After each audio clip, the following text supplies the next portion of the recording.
ছাড়িয়ে কিলোটা বার করা এই এইভাবে নামানো হচ্ছে 4 বার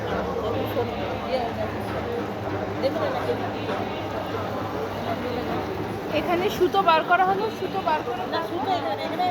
ইয়ে করা হলো তুলোটা বার আরো সুতোটা দিয়ে আবার